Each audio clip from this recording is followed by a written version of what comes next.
হায় রে আমি এত কষ্ট করে এই জমিতে ধান ফলাইছি।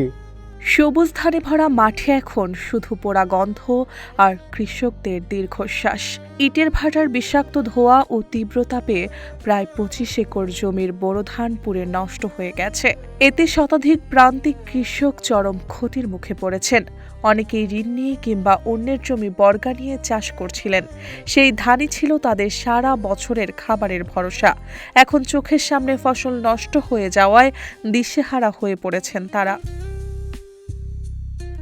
ঢাকার ধামরাই উপজেলার আমতা ইউনিয়নের নান্দেশ্বরী এলাকায় গড়ে ওঠা আলিফ ব্রিক্স, টাইগার ব্রিক্স ও আলমদিনা ব্রিক্স নামের 3টি ইট ভাটার পাশের জমিগুলোতেই সবচেয়ে বেশি ক্ষতি হয়েছে। স্থানীয় কৃষকদের অভিযোগ, ভাটার আগুনের তাপ ও ধোঁয়ার কারণেই ধান পুড়ে গেছে। বাউখণ্ড, নাদেশ্বরী, চালা, নারায়ণপুর ও ভবনহাটি গ্রামের কৃষকরা এখন চরম উদ্বেগে দিন কাটাচ্ছে। এখন এমন সময় ধানগুলা ক্ষতি হয়েছে, ফুলের সময় ধান পুরা সাফ হয়েছে। এগুলা আমাকে বছরের একটা সারা বছরের একটা খোরাকি। টাইগার আর আলিফ খোলা পড়ছে একবার ভাই, টাইগার আর আলিফ ফ্লার। টাইগারের বেশি পড়ছে আর আলিফ ফ্লারটা একটু কম গেছে দাদা। ওই একবারে ছাই হয়ে গেছে ভাই, একবারে আমাকে কৃষক একবারে কোনো বাঁচার কোনো পথ নাই।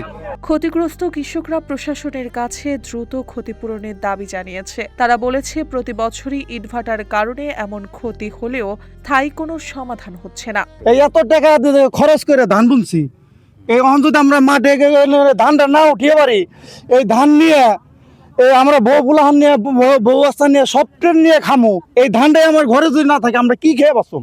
আমরা জমিতে ধান বুনেছি, সেই ধান এখন ইট ভাটার ধোয়া লেগে সব ক্ষতি হয়ে গেছে। এখন আমাদের বিশাল বিপজ্জনক। এখন আপনারা আমাদের সহযোগিতা করেন। ইট ভাটার ধোয়া লেগে সব নষ্ট হয়ে গেছে। এদিকে ঘটনাস্থল পরিদর্শন করেছেন ধামরাই উপজেলার কৃষি কর্মকর্তা আরিফুর রহমান। তিনি জানিয়েছেন, ইটভাটার কারণেই ধানের ক্ষতি হয়েছে বলে প্রাথমিকভাবে নিশ্চিত হওয়া গেছে। অধিকাংশ জমিরই ধান আমরা দেখতে পেলাম যে ফুল অবস্থায় এবং ফুল পরবর্তী মানে দুধ অবস্থায় আছে। তো এই ধানগুলো গরম বাতাস যাওয়ার কারণে ইটভাটার মূলত ধোঁয়ায় হচ্ছে এই ধানগুলো পাতা পুড়ে গিয়েছে এবং কালো হয়ে গিয়েছে। উপজেলা নির্বাহী কর্মকর্তা মোহাম্মদ আল মামুনও ক্ষতিগ্রস্ত কৃষকদের যথাযথ ক্ষতিপূরণের আশ্বাস দিয়েছেন।